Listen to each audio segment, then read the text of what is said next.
Well, good morning, everyone. Welcome to Monday morning's thought for today.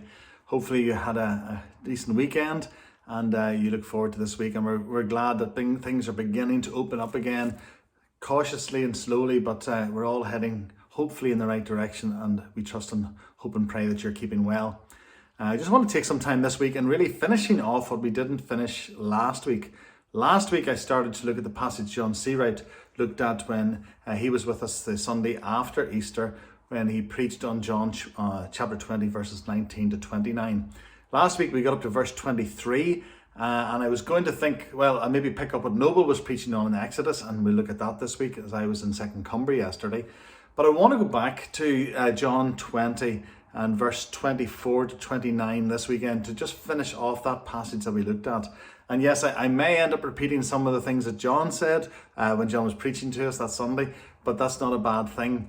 But I just want to think about a few more things, and we're really looking this morning and quite possibly a few days into this week at the character of Thomas. Now, we read from verse 24, now Thomas, one of the 12, called the twin, was not with them when Jesus came. So the other disciples told him, "We have seen the Lord." Now, we don't know why Thomas wasn't there, and different scholars have come up with different reasons and suggestions. Some people have said, oh, well, Thomas was having a crisis of faith. He couldn't cope, and so he'd taken himself away when he really should have been with the other 10 disciples, because we know that Judas is gone by this stage. But Thomas wasn't there for maybe another reason, maybe the grief that he was experiencing because of what had happened to Jesus. Maybe that grief was too powerful. Maybe he was overwhelmed with it. Maybe he just couldn't cope with being with the other disciples.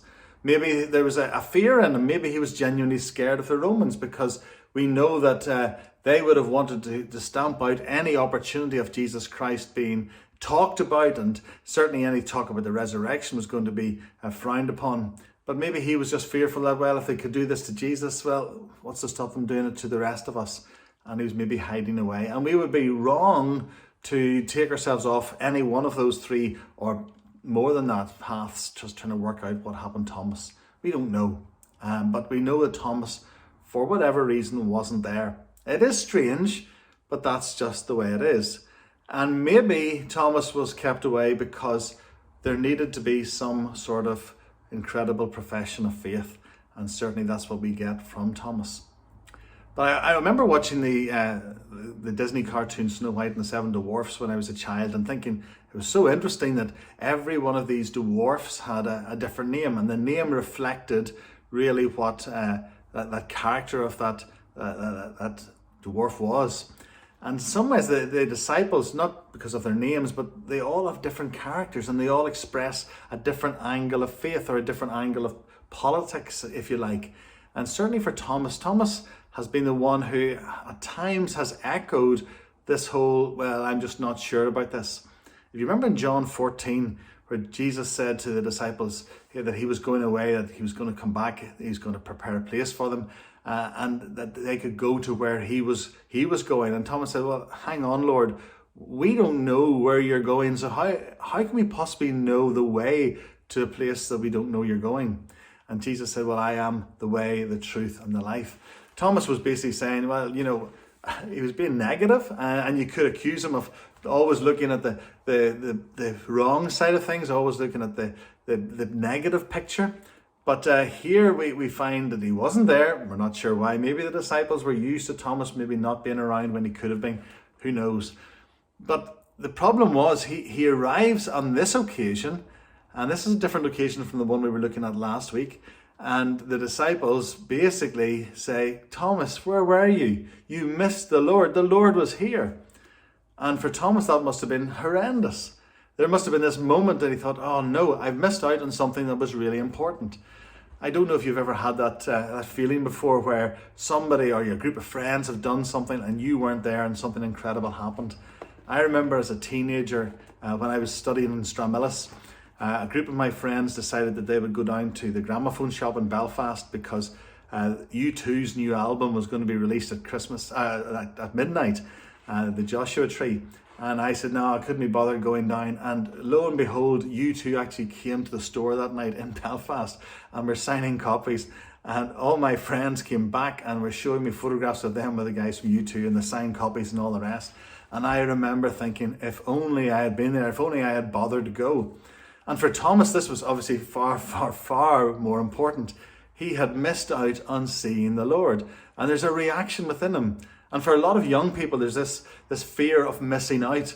This fear that if you don't go, if you're not part of it, you're going to miss out and you're going to feel awful because they're all going to be talking about it and you're not going to be part of it because you weren't there. Thomas wasn't there. And yet he reacts because he wasn't there. And I think something of the reaction we're going to think about tomorrow is shown in what he says, because he was suddenly realized, I've missed out on probably one of the biggest things that has ever happened in my life. We could judge Thomas in so many ways, couldn't we? We could tear him apart, we could sympathize with him, we could empathize with him, we could try and understand him better, but we can't. And we'd be wrong to look at him in a certain way. We look at different people in different ways, and I hear so many people judging other people for the way they did this or the way they did that. And we can't do that. We can't understand them unless we've walked in their shoes, unless we see through their eyes, unless we understand their hearts and what's going on there. I don't know about Thomas. Maybe someday in glory we'll get the opportunity to chat to him about it. But we can't judge him because Thomas did what Thomas did and he had his reasons for doing it. And so people around us will do things that they think are right. And we have to be careful how we judge others. Jesus called us not to judge other people, but to try and understand them. And in understanding them, we will then be able to help them or encourage them or build them up. And so today, the thought for the day is simply to be careful who you judge, because you may not know the full picture. You may not know the backstory, the things that are going on there. Be careful who you judge. Don't judge others. Even if they judge you, don't judge them. That's what we thought first for Monday morning. Hopefully you're keeping well and we'll see you again tomorrow. In the meantime, God bless.